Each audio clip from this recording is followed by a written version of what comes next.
Big TV భక్తి సమాచారం WhatsApp ఛానల్లో జాయిన్ అవ్వండి. అన్ని విశేషాలు ఎప్పటికప్పుడు తెలుసుకోండి.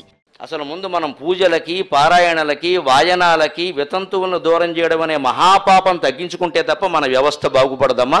దయచేసి అందరూ గుర్తించండి. లలితా పారాయణ వితంతువులు కూడా చేయొచ్చు, వాయనం వితంతువుకు కూడా ఇవ్వచ్చు.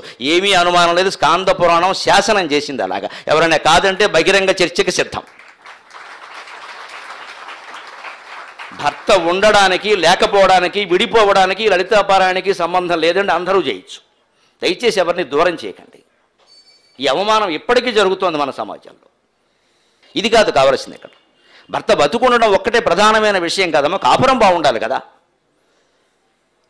అది పైగా ఈ అవమానాలు ఎక్కువ ఆడవాళ్ళ ద్వారానే జరుగుతాయి. ఇది మరీ దారుణం. ఎవరునో వేరే వాళ్ళని అనుకోకల మనమే చేస్తున్నాం. ఇవన్నీ మన ఇంట్లో వాళ్ళకే చేస్తున్నాం. మనం దండం పెట్టాలంటే అనుమానం, మొహం చూడాలంటే అనుమానం, ఎదురొస్తే అనుమానం. తల్లిని మనం గౌరవించలేకపోతున్నాం, అక్కని మనం గౌరవించలేకపోతున్నాం వితంతు అనే కారణం చేత. మొగాడు విషయంలో అలా ప్రవర్తించట్లేదు. ఏ మొగాడైనా కనపడితే మీ ఆవిడుందా పోయిందా అని అడిగామా? ముందు సమాజంలో రావాల్సిన మార్పు ఇదండి. లలితా పారాయణకు కానీ, కుంకుమ పూజకు కానీ వితంతువులు అన్ని విధాలా అర్హులు. ఎవరికైనా అనుమానం ఉంటే బహిరంగ చర్చకి సిద్ధం. వ్యాసుడు ప్రమాణం, స్కాంద పురాణం ప్రమాణం. ఇది మనం అర్థం చేసుకోవాలి. దాన్ని చాలా స్పష్టంగా చెబుతాడు ఆయన. ఏవం వ్రత సమాయుక్త విధవాపి శుభామత. స్కాంద పురాణంలో చెప్పిన మాట కాశీఖండంలో ఉంటుంది. ఏవం వ్రత సమాయుక్త విధవాపి శుభామత పతిలోకమవాప్నోతి న భవేత్ క్వాపి దుఃఖభాక్. జీవితాంతం భర్త, పిల్లలు అనే కుటుంబ వ్యవస్థను నమ్ముకుని తన జీవితాన్ని త్యాగం చేసింది ఆవిడ. ఆవిడ్ని వితంతువు అని అంటారేమిటే? అపి శుభామత అయినప్పటికీ ఆవిడ శుభమే అన్నాడు ఖచ్చితంగా. ఆవిడ శుభమూర్తి. ఆవిడ మీరు ఏ రకంగా అవమానించద్దు. విధవాపి శుభామత. అంతేకాదు పతిలోకమవాప్నోతి. తప్పనిసరిగా ఆ భర్త అయిన వాడు ఏ పుణ్యాలు చేసి ఏ లోకానికి వెళ్ళాడో కేవలం కుటుంబానికి సేవ చేసిన కారణంగా ఈవిడ ఏమీ చేయకపోయినా ఆ లోకానికి వెడుతున్నాడు. అంత పుణ్యం చేసింది ఆవిడ. అంతేకాదు నా భవేత్ కవాపి దుఃఖభాక్.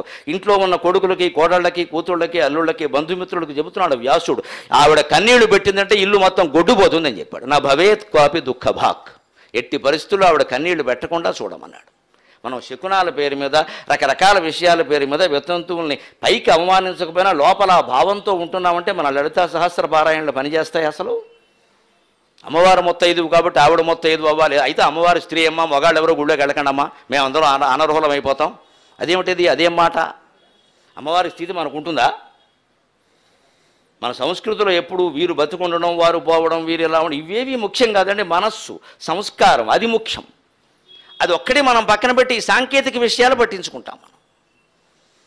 అంతేకాదు ఇంకో మాట చెప్పాడు చాలా ఘాటుగా. ఉమాసు నా గంగయాతయా భేదక యా నారీ పతిదేవత ఉమా శివ సమాసాక్షాత్ తస్మాత్తాం పూజయేద్బుధక.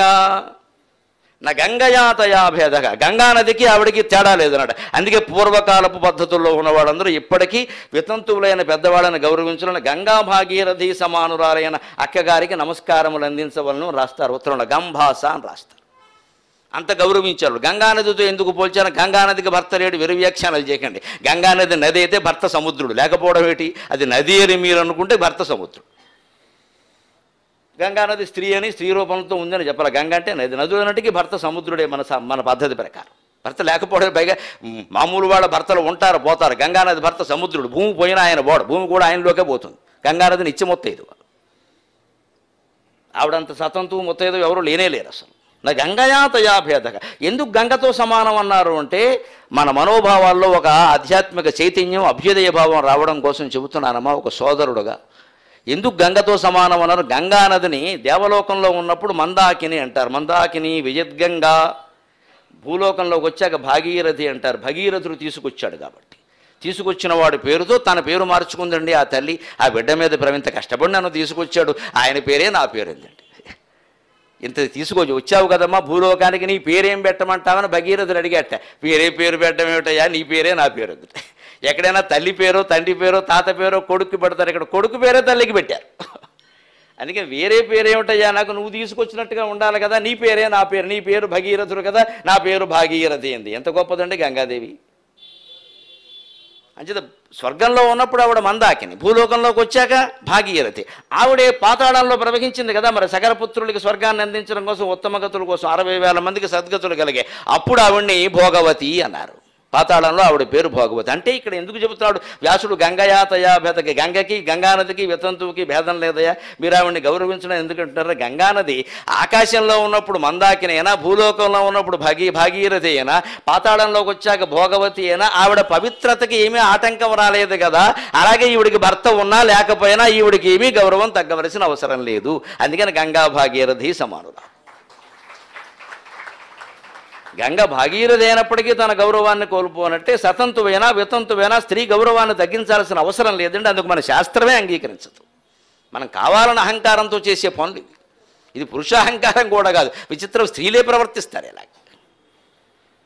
అయితే పురుషులైనా స్త్రీలైనా అందరం మార్చుకోవలసిన విషయం. పైగా ఏమంటున్నాడు, ఉమా శివ సమా సాక్షాత్, ఆవిడ సాక్షాత్ గౌరీదేవితో సమానం అన్నాడమ్మా. ఇప్పుడు బొట్టెట్టాలో పెట్టకూడదు, వాయన ఇవ్వాలో ఇవ్వకూడదు మీరే నిర్ణయించుకోండి, నేను చెప్పక్కర్లా. ఉమా శివ సమా సాక్షాత్, ఆవిడ సాక్షాత్ గౌరీదేవితో సమానం. అంతేకాదు తస్మాత్ తాం పూజయేత్ బుద్ధగా, కాస్త జ్ఞానం ఉన్నవాడు ఎవడైనా సరే ఆవిడని పూజిస్తాడు అన్నాడు.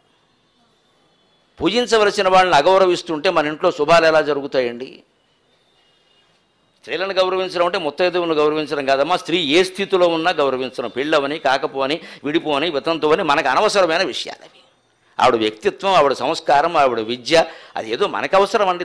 దాని గురించి గౌరవిస్తాం. మిగిలిన విషయాలు మనకి దేనికి? మగాడ విషయంలో ఎంత వ్యక్తిగతమో ఇక్కడ అంతే. For more videos like this, subscribe Big TV channel.